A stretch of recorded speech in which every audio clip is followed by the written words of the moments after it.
여러분 안녕 해버리고 계십니까? 크립토토마토 오늘도 인사를 드려보고 있습니다.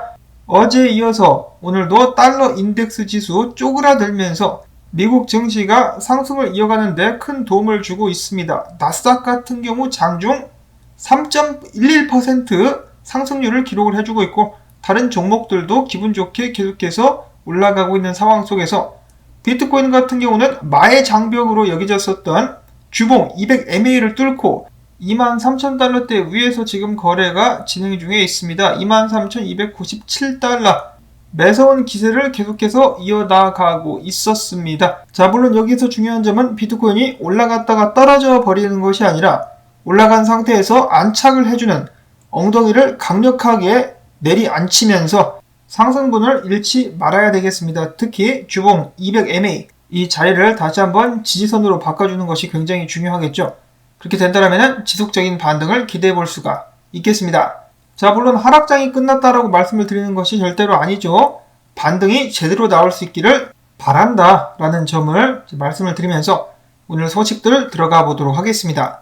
얼마 전에 암호화폐 초당적 법안을 발의를 했었던 신시아 루미스 비트코인 이모가 지금 상황을 봤을 때 해당 법안이 올해 내에 통과되기는 좀 어려울 것 같다라고 이야기를 했습니다. 내년 정도는 돼야 고려가 되지 않겠느냐. 부디 내년이라도 통과가 꼭 될 수 있기를 바라보고요. 자, 그 다음에 삼성이 얼마 전부터 비트코인 채굴칩을 개발하고 있다는 소식이 나왔었죠.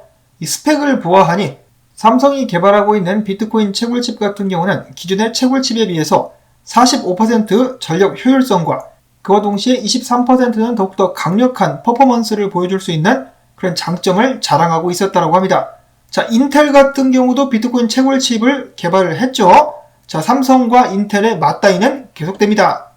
다음은 또 다른 대형은행의 암호화폐 관련 사업 진출 소식인데요. 자, 물론 일단 소식통을 통해서 나온 소식이기 때문에 공식 정보는 아닙니다.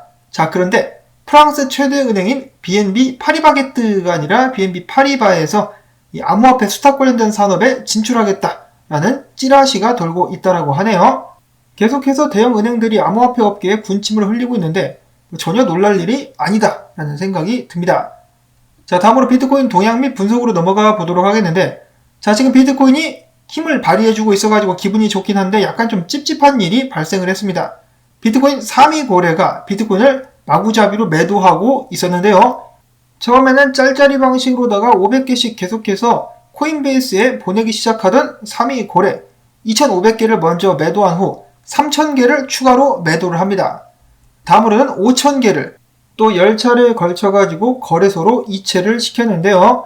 이렇게 해가지고 1,500개를 코인베이스로 이동을 시켰습니다. 이거 뭐 판다는 뜻이겠죠? 자, 3위 고래 왜 일어나요? 지금 한창 분위기 좋을 때인데 여기다 초를 치고 있는 3위 고래. 이 3위 고래의 배를 갈라버리고 싶다라는 충동이 듭니다. 자, 이런 상황 속에서 1,000개 이상의 비트코인을 보유한 주소 숫자 수가 계속해서 떨어지고 있다고 하는데요. 0.1개와 1개, 1개 이상을 보유한 주소수는 늘어나고 있는 상황. 비트코인 시세는 어디로 가고 있는 것일까요? 이어서 크립토 კვ언트는 밝히기를 최근에 비트코인 가격이 좀 올라가자 기존에 손해를 보고 있었던 투자자들이 이제 그 전부터 손절을 치려고 폼을 잡고 있었는데 반등이 나오자 손절을 치는 그런 모습들이 나오고 있다라고 이야기를 하고 있습니다. 3위 고래와 손절자들, 에라이, 비트코인 올라가는 꼴을 못 봐요. 최근 비트코인 같은 경우는 그래도 좀 늠름한 모습 보여주지 않았었습니까? 106일짜리 저항선을 돌파한 비트코인. 당연히 이번 반등의 끝은 여기가 아닐 것이라고 많은 사람들이 기대를 가지고 있습니다. 이제 겨우 하락 추세를 돌파했는데 더 가야죠. 더 달려야 됩니다. 이런 상황 속에서 글래스 노드 같은 경우는 비트코인이 2만 달러 부근에서 바닥을 다지고 있다라고 진단을 했습니다.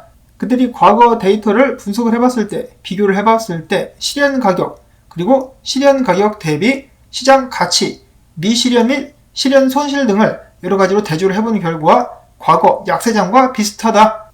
그래서 지금 비트코인이 바닥을 다지고 있다라는 예상이 되는 가운데 이번 약세장 같은 경우는 이전 약세장보다 더 큰 매수 세력이 존재할 수 있다라는 희망적인 회로, 이 군만두 서비스 같은 이 서비스 희망 회로까지 추가를 해주었습니다. 자, 글래스 노드 분위기를 한껏 달아오르게 만드는데 열을 올리고 있는 모습.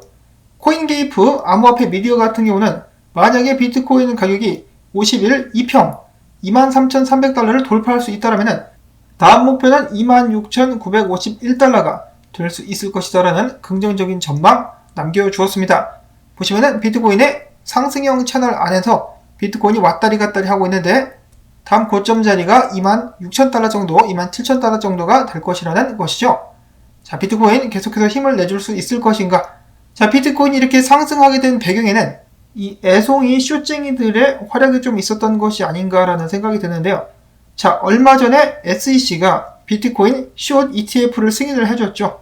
그러자 이 철없고 세상 물정 모르는 애송이 숏쟁이들이 숏 ETF에 올라타기 시작합니다. 저번 주부터 계속해서 비트코인 숏 상품에 돈이 몰리기 시작하니까 어떻게 됩니까? 세력들이 어허 이놈들 봐라. 겁대가리 없이 함정으로 기어 들어오네. 우리가 너희들에게 이 사회의 교훈, 어른들의 세계의 무서움을 한번 보여주겠어 라고 하면서 비트코인 가격을 바짝 올려주면서 지금 이 숏펀드에 들어간 자금들을 긴장케 만들어주고 있습니다. 자, 보시다시피 주봉 200MA 위에서 안착하기 위해서 몸부림을 치고 있는 비트코인. 여기 안착만 해준다 그러면은 지속적인 상승 기대해볼 수 있습니다. 안착하라고 응원을 해줘야 되겠죠. 자, 그리고 누냐 비즈니지의 분석. 보시면은 비트코인 RSI도 강세를 보이고 있습니다. 저항을 뚫고 올라왔는데 과거에도 이런 식으로다가 저항을 뚫고 올라가면은 비트코인 가격이 상승을 해주는 이쁘장하게 올라가는 그런 모습들이 많이 보여져 왔었기 때문에 이번에도 지속적인 상승 기대를 해볼 수 있지 않겠느냐.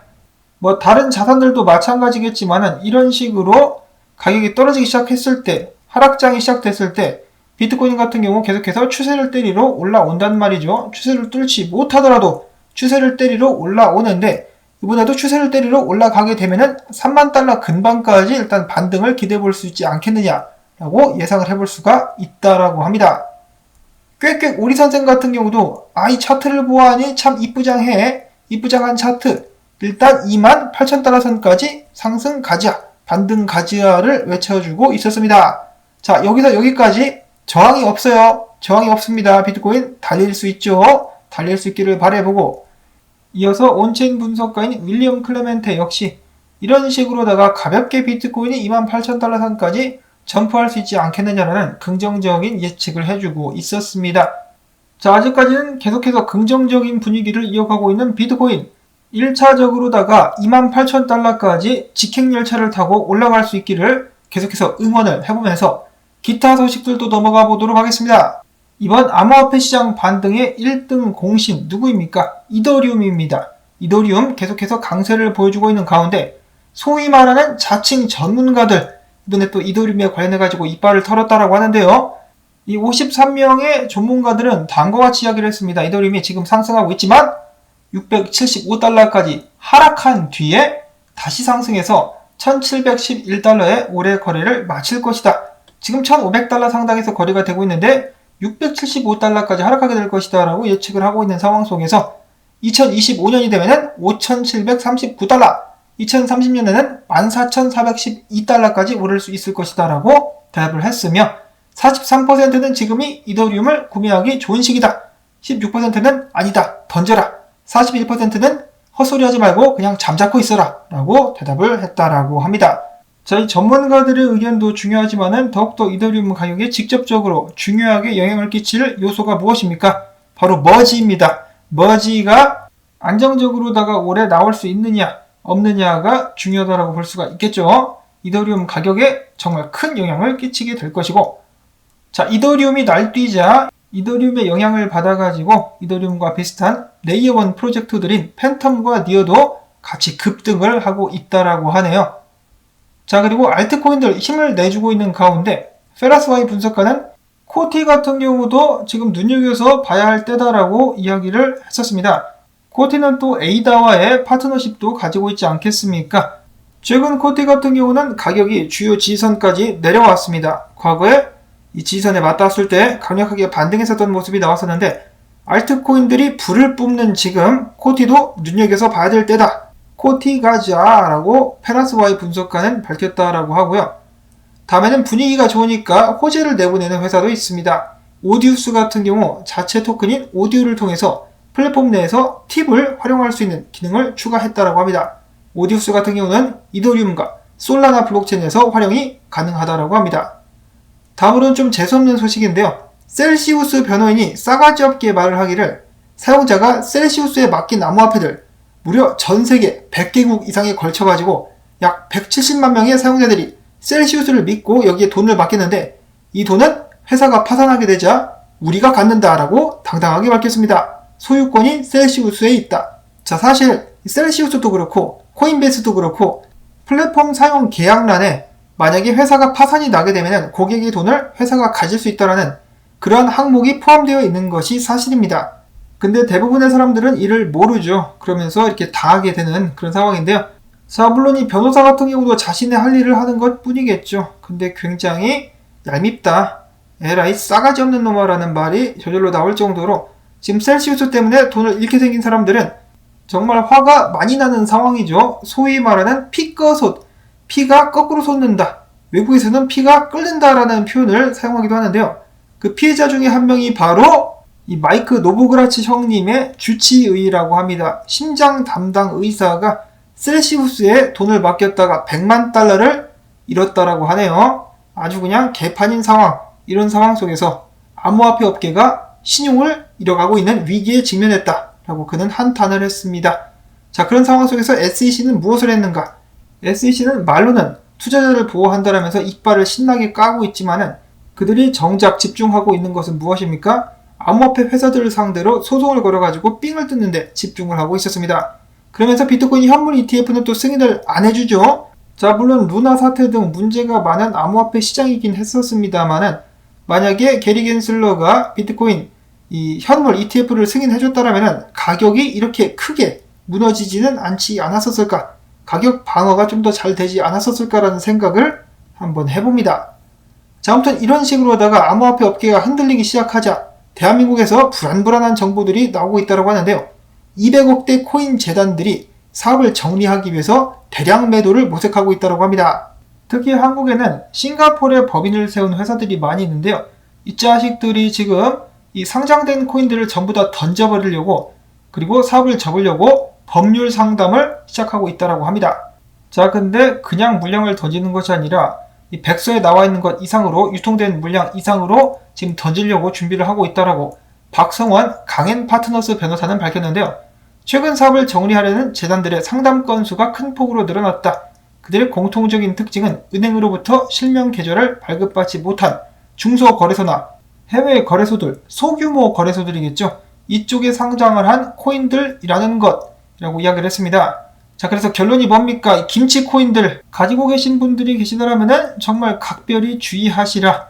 비전도 사업 계획도 야망도 없이 그냥 여러분들의 돈을 위해서 진행한 프로젝트들이기 때문에 여러분들께서 잘 판단을 하셔가지고 결정들을 내리실 수 있기를 바랍니다. 참 이 사기꾼들이 많아가지고 안 그래도 힘든 세상이 더욱더 어렵게만 느껴지는 것 같습니다.